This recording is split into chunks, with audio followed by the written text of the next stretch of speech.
대한민국의 두 번째 1000만 관객 돌파 영화. 한국 영화의 르네상스를 연 쉬리의 강재규 감독 연출작.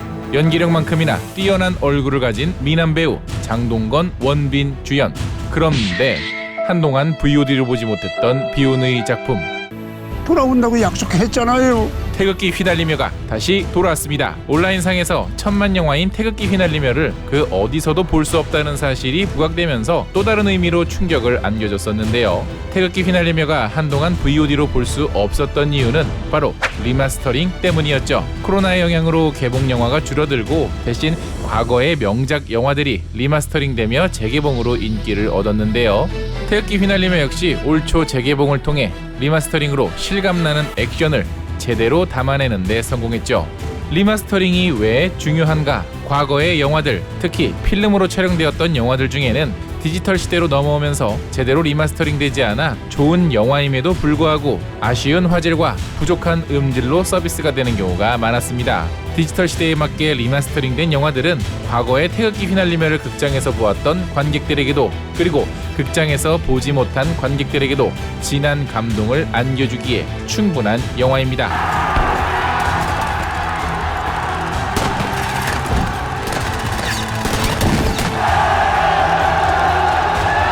다시 한번 진한 감동과 함께 돌아온 태극기 휘날리며 옹준의 8분 순삭 들어갑니다.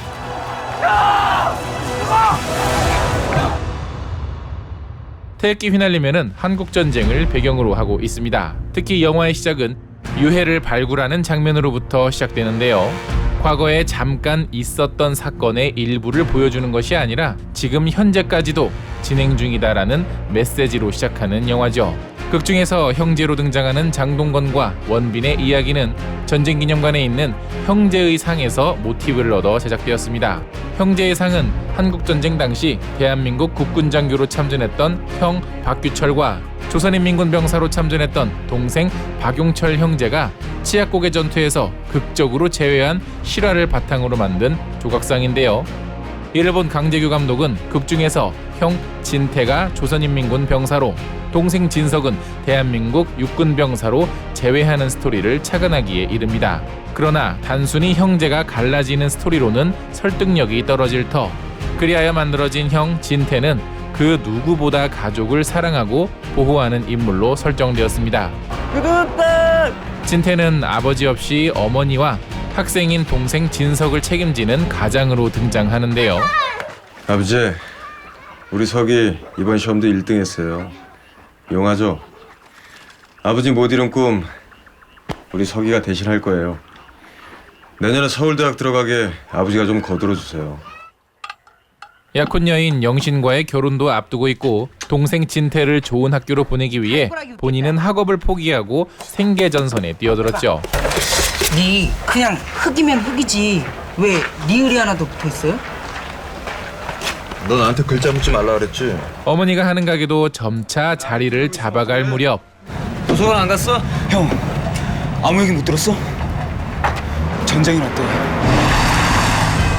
북한군의 남침으로 시작된 전쟁. 피난민으로 대구까지 멀리 피난을 왔지만 헌병대에 의해 진태와 진석은 군에 징집되고 그렇게 가족과 생이별을 하게 됩니다.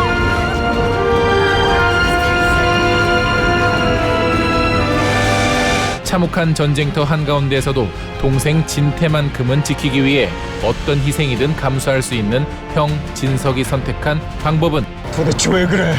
그깟 훈장이 뭐라고? 훈장 수여받기.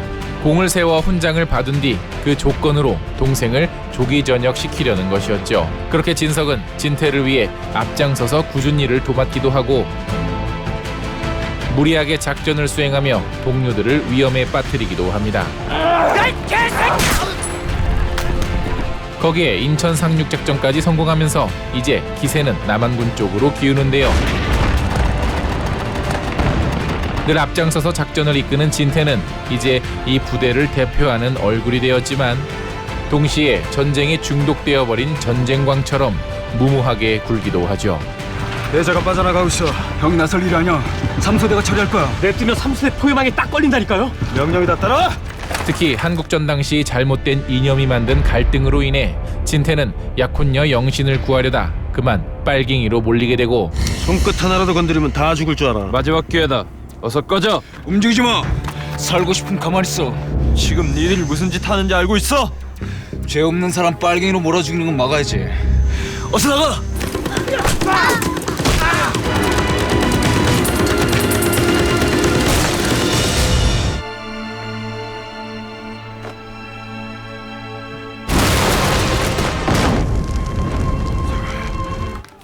자기 때문에 동생이 죽은 줄 알고 흑화하여 조선인민군으로 넘어가 버리는 결정을 하게 되죠. 하지만 동생 진석은 살아 있었습니다. 이번엔 진석이 형 진태를 찾기 위해 전방으로 향하는데요. 이처럼 태극기 휘날리면은 단순히 북한군과 남한군의 전쟁과 그 사이에서 탄생한 전쟁 영웅을 그린 평범한 전쟁 영화가 아닙니다. 이념의 대립이라는 소용돌이에 휘말려 억울하게 피해를 입은 소시민들의 삶을 집중적으로 묘사하고 있죠. 특히 수많은 양민들을 학살한 뒤 함정을 파놓은 북한군의 잔인함은 물론이고 이에 복수하기 위해 북한군 포로들까지 잔인하게 죽이는 남한군의 모습을 동시에 보여줌으로써 전쟁이란 그 누구에게도 옳고 그름을 잣대질할 수 없는 이 시대의 아픔임을 적나라하게 보여주고 있습니다.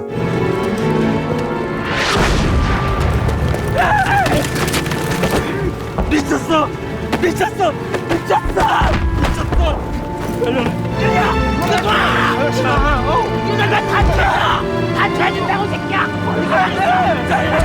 때문에 이런 부분이 오히려 개봉 당시엔 남한군을 너무 잔인하게 묘사한 게 아니냐는 비판을 듣기도 했지만 오히려 전쟁의 아이러니한 참혹성을 알리는데 더 효과적이었다는 게 중론이었죠.